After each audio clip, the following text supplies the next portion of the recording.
Ever get the feeling that you're listening in on something deeply personal? Like you've stumbled into a secret world of emotions and stories. Oh, absolutely. That's kind of how I felt diving into this translated transcript you brought in. Yeah. It's from this Swedish podcast, Livets Parodi. Okay, interesting. And the artist at the center of it all, Zita, she blends spoken word and music in a way that's just raw, emotionally charged. Yeah, it's like you're right there with her in that moment of creation, isn't it? Exactly. It's like eavesdropping on a confession almost. And that's the beauty of working with this kind of material. You get that immediacy.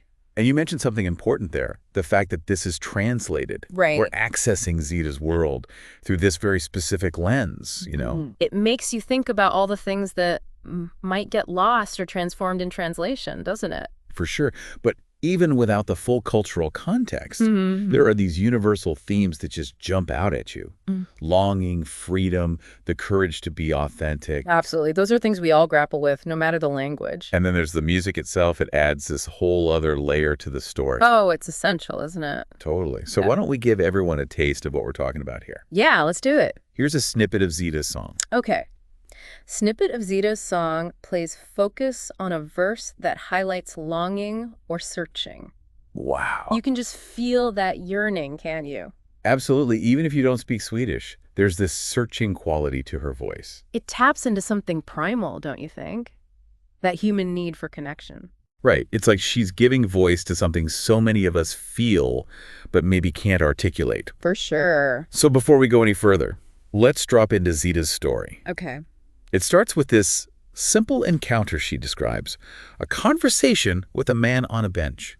All right. She's just going about her day, and he sees her, and it's like he projects all these assumptions onto her. It happens all the time, doesn't it? It's like he's already decided who she is and what she wants. Precisely. He says, and I'm paraphrasing here, a woman like you. Ooh, you can practically hear the unspoken expectations packed into those words. I know, right? Like he's fitting her into some kind of predetermined box. Exactly, and it makes you wonder, a woman like who? What is he assuming based on her appearance, her demeanor? It's a really loaded statement, isn't it? It's like he's already made up his mind about her before she even utters a word. It's almost as if he's trying to write her story for her. Exactly. And you know, it's fascinating. She doesn't shy away from that. No. No. She leans into it, almost like she's daring him to see beyond those surface-level judgments. I love that. So what does she say? Okay, get ready for this, because it's a powerful line. She says, a woman who set boundaries too firmly, and then there was nothing. Whoa. Yeah. Even removed from the music, that line just hangs there. It's heavy, right? It really is. Like, you can feel the weight of her past experiences in those words. It makes you think about all the things that led her to this point. Exactly. All the choices made, boundaries drawn, and maybe even the sense of isolation that came with those decisions. It makes you wonder about the cost of setting those boundaries, especially as a woman. Especially in a society that still expects women to be accommodating, to put everyone else's needs first. Absolutely, and that's where we bump up against this whole strong woman thing. Yes. That trope is so woven into Zita's story. She even says, and I'm quoting her directly here, I am strong. I am that steel woman everyone takes for granted, assuming I will stand up for everything and everyone. It's such a familiar image, isn't it? So familiar.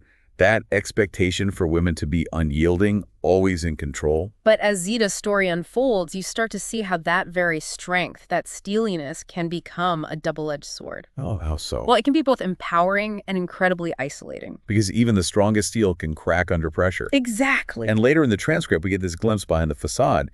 Zita reveals a moment of pure vulnerability. Oh, I love those moments. Me too. It's where the realness seeps in. Absolutely. So tell me about this moment. She says, the tears flow, and I don't know what to do with myself.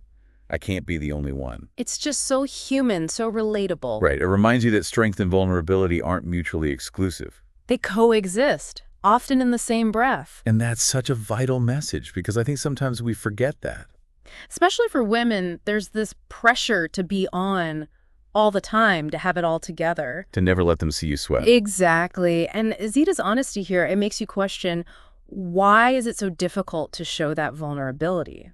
Especially when it's in those moments of vulnerability. Yeah. In acknowledging those cracks in our armor that we truly connect with each other. It's like we're all just walking around wearing these masks, afraid to show our true selves. Because what if people don't like what they see? It's a scary thought, isn't it? But the truth is, those imperfections, those vulnerabilities, they're what make us human. They're what allow us to connect on a deeper level. And isn't that what we're getting at with Zita's story here? This need to reconcile the pressure to be strong with the very human desire to just be, to be vulnerable and accepted for who we are. Yeah, absolutely. That tension is at the heart of it all, wouldn't you say? Totally. And I think that's where her central longing comes in. Oh, you mean that line about searching for a safe haven? Exactly. She sings, "I long for a lap to rest in, where I can feel safe, secure, and have loyalty." It's so simple, so direct, but it hits you right in the gut, doesn't it? It does, because we all crave that, don't we? Yeah. A place where we can let our guard down, be ourselves completely. Without judgment, without pretense. Exactly.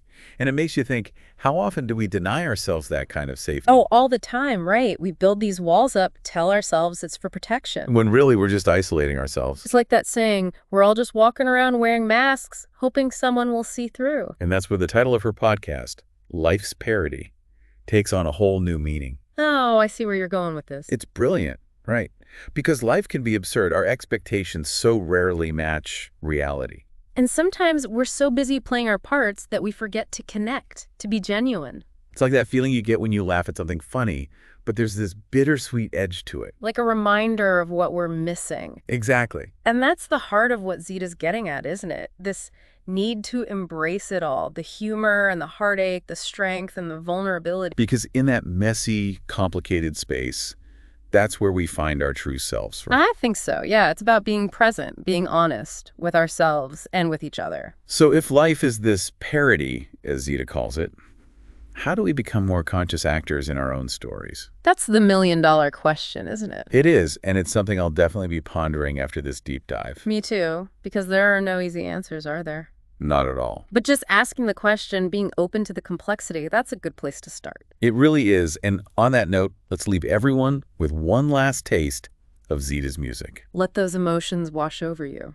Let it be a reminder that even in the midst of life's absurdity, there's always room for authenticity, for vulnerability, for that longing that ultimately leads us back to ourselves. Beautifully said.